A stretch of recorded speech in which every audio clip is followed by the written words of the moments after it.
अस्सलाम वालेकुम, कैसे हैं जी आप लोग। पाकिस्तान के अंदर COD का सिस्टम बहुत चल रहा है और अब लेपर्ड कोरियर थोड़ा सा जदीद हो रहा है। तो लेपर्ड कोरियर ने क्या किया है कि अब बहुत से लोग परेशान होते थे कि पेमेंट कब आई कब गई, तो इन्होंने अपना वैलेट बना दिया लेपर्ड कोरियर ने। अब आपने उसको इस्तेमाल कैसे करना है। लोगों को आज मैसेज आ रहे हैं, मैसेज कहाँ से आ रहे हैं, 8946 ये मैसेज आता है इस नंबर से। जो नंबर आपने लेपर्ड कोरियर को दिया होगा उस नंबर पे मैसेज आएगा कि आपकी अमाउंट आपके वैलेट में आ गई है।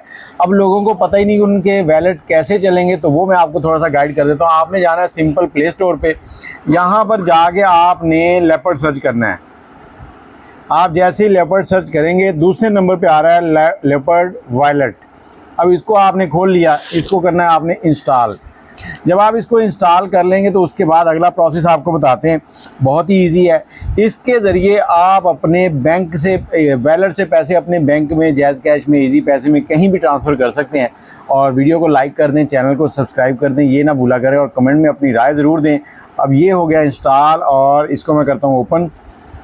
अब जैसे ही मैंने ओपन किया ना, तो अब यहाँ पर वो नहीं आएगा कि आपके पास पासवर्ड ID कौन सी है। ये थोड़ी सी लोडिंग ले रहा है, नेट स्लो है, तो ये आ गया जी। अब ये नोटिफिकेशन अलाउ करनी है तो ठीक है, मैं तो डोंट अलाउ कर रहा हूँ, कैंसिल। अब यहाँ पे मैंने करना है इसको लॉगिन।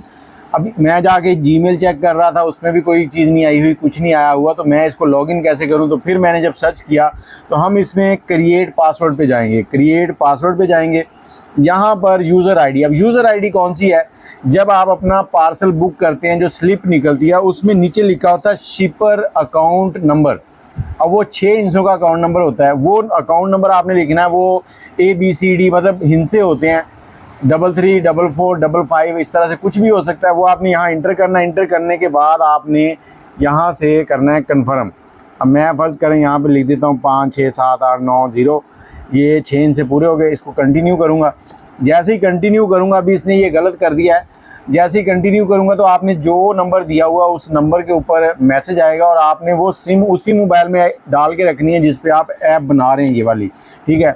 उसके बाद ये आगे आप जैसे ही OTP आएगा, OTP लगेगा, आप उससे वेरीफाई करेंगे। वेरीफाई करने के बाद फिर वो आपको कहेगा अपना पासवर्ड सेलेक्ट करें। उसमें पहला लफ्ज़ A से शुरू हो, बड़ा A डाल दें, बड़ी B डाल दें, मतलब पहला हिस्सा जो है वो बड़ा हो, आगे कुछ हिस्से छोटे। उसके बाद कोई एक आध स्पेशल करैक्टर और फिर 1 2 3 नंबर 1 2 डाल दें, तो ये आपका पासवर्ड बन जाएगा। और उसके बाद आपने इसको कर लेना सेव। जैसे इसको सेव करेंगे और इसको कॉपी करके कहीं लिख के भी रख लेना ताकि आप दोबारा भूलें ना। जैसे ही आप इसको सेव कर लेंगे उसके बाद फिर दोबारा ये आपसे पूछेगा क्या आप अपनी इस ऐप को वेरीफाई करना चाहते हैं, इस पर कोई पिन लगा लें ताकि कोई और बंदा अगर चलाए जब तक आपका उसको पिन ना पता हो, क्योंकि वैसे तो हो सकता है वो जनरेट कर ले, आपका कोड शोड हैक कर ले, लेकिन आपका पिन जब तक उसको नहीं पता होगा वो आपके पैसे नहीं ट्रांसफ़र कर सकता। तो वो फिर आपने पिन लगाना है, पिन पहले सेम लगा के फिर दूसरी लाइन में भी सेम ऐसे ही लगाना है और उसको भी कंटिन्यू करना है। और उसके बाद आपने इसके अंदर अपनी ID और पासवर्ड लगा के लॉगिन कर लेना है। फिर अंदर जाके न्यू पेमेंट ट्रांसफ़र का ऑप्शन है, तो वहाँ से आप पेमेंट ट्रांसफ़र पे जाके जिस बैंक में जहाँ भी करने हैं वो करके सिलेक्ट करें और वहाँ से पेमेंट ट्रांसफ़र कर लें। जस्ट सेकंड आपकी पेमेंट आ गई। तो ये है।